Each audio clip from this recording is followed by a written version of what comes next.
Hello, young friends. How are you? A very warm good morning to all of you. I'm sure you have just finished your preliminary examinations and you are now busy in preparing yourself for the annual or university examinations. Examinations are part of our students' life. So, we must take enough care of that so that we can make our future. If I come to the point today, it is a very interesting point which may cover a wide variety of topics which you have been reading all these years. The topic is on the language only, and it covers the process and journey of English language through poetry. When we think of English, very often we face so many problems simply because um, we have got a variety of English. The English we speak here in our state, for example, may widely differ from the one which is used by the people of other parts. For example, a gentleman from Kerala and his language, and the gentleman from, say, North India. Then again, we find a huge variety of intonation and accents. That is why we face many problems. Apart from this, when we talk in English, we have also got variety of cultural roots which reflect our own region, which with which other people may not be familiar with. That is why there are number of problems. I have tried to concentrate my talk on the language which is used by the poets of England, and we may have I have attempted to make a thorough study how the language of English has gone on changing over the years.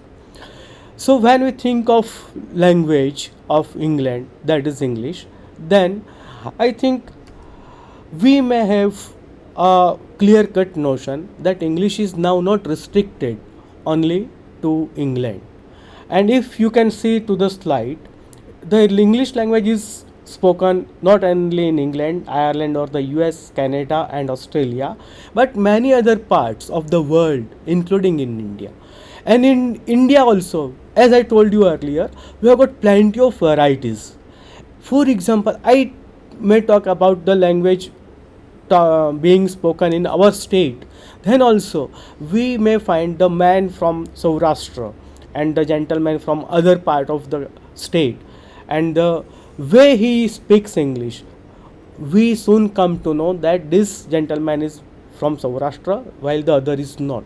So there is a huge variety of English which is being spoken by Indians. So in India also we have got plenty of varieties, but all the same English remains the same. The difference may be the culture, the region, maybe the use of specific words. So it makes rather difficult for other that which English is standard. But I have concentrated on the English which is spoken in England in general. But I have taken some examples from various sources. But my target area is the journey of English, its progress, how it developed from over the years through poetry, and that is why I have picked up several poets. Now, as a background of English language, it would be necessary to know that the English language is the Germanic language which takes name from Angles. So that was a tribe who first committed their dialect into writing. That is the historic step in the development of English. Earlier there was no script, only oral tradition was there. But the Angles, they transmitted the language or dialect into writing, and then came the section, and that is why from Anglo-Saxon the term English has come into being. So Anglo-Saxon period in England in the English history is from the 5th century. You may think it over, it is almost 1500 years back that the history of English language starts, and it ended, the Anglo-Saxon period ended to the Norman conquest in 1096. In a way, it is the period of England in the English history from the 5th century to the 11th century. So it is almost a period of 600 years when the English was known as Anglo-Saxon language, and it was a part of the basic roots of English are found in those years. Now the next slide shows that we have got a three-phase journey of English language, and it is equally very important, and I am sure those who are reading English as a main subject in various universities of our state and elsewhere also, they are familiar with these three terms, and they have to study the development of English till the present day. So generally speaking, we can divide the history of English language into three phases. So the three-phase journey of English language, and the first is Old English, very often it is known as OE. Next phase is the Middle English, which is often written as ME, and again the language we use today is called the Modern English. So these are the three broad-based phases of English language that started almost 1,500 years back, and the work the development work in English language is still in progress. Actually speaking, no language can be a kind of it cannot have any dead end. It goes on changing, it goes on developing, and English is the one which has received so many things, so many terms from all the languages across the globe. For example, if I say alap, which is a typical Gujarati word or Indian word, but it has been incorporated in the dictionary of Oxford University. So the development of English is purely because of its receptibility. It has received so many words from all over the world. That is why it has been going on developing across the years, and no one can say that it is standard English. Tomorrow we can have plenty of new words, and I would be happy to share some of the developments in the recent years when we have been using technologies in our pockets. So how we use English when we use technology, that is also a very important aspect. So I may go to again that slide which shows about the three phases of English language, and the language developed into three phases: the Old English, the Middle English, and the Modern English. Now if you can see in the next slide, we can talk about the Old English, and interestingly no one would know what Old English is, simply because we have got so many documents which may tell that this was the Old English, and very few writings were available, actually none. But in concept we are clear that there used to be a language in England, maybe it Anglo-Saxon, or maybe it may be called the Old English. The Old English is the language that was used today's England from the 5th century AD to the Norman conquest in the 1096, or the broadly speaking 11th century. So this was the period when people used to speak a language over there in today's England, and geographically also or politically also the country England went on changing for several years. And here also after Norman conquest there was a change because of colonization, which is the concept the British people adopted later on.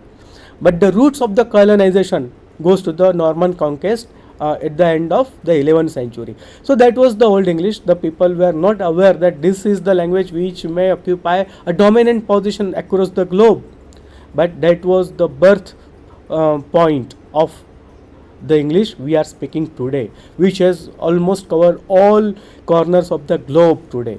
That was the Old English, and it came into being say almost 1600 years back, and the same language was used by the British people or the English people up to about 11th century.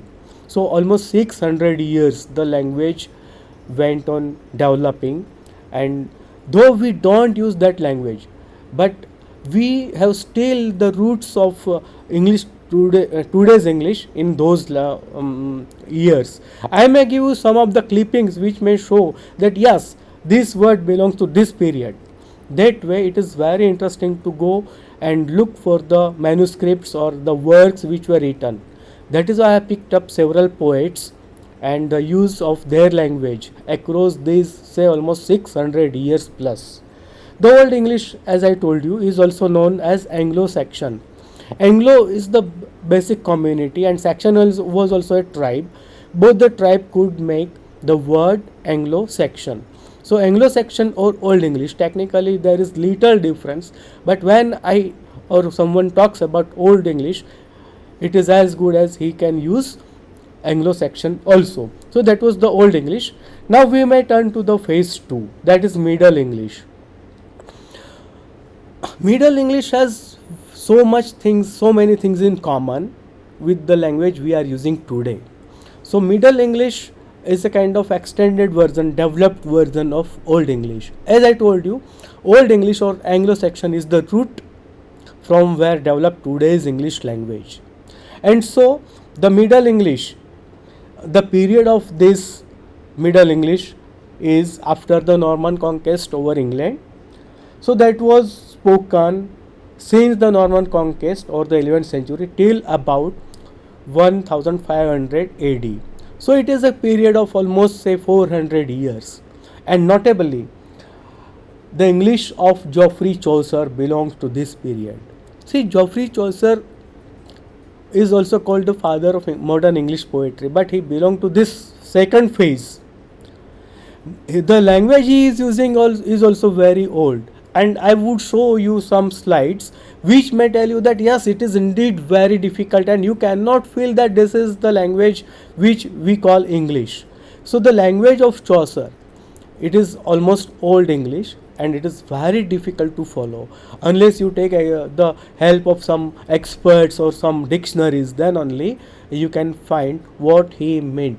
Though it is English, it is very difficult to follow, and I am sure many of you, my dear friends, are reading Chaucer at some level and you may also face the same problem. So take care that how he also helped English develop during the years.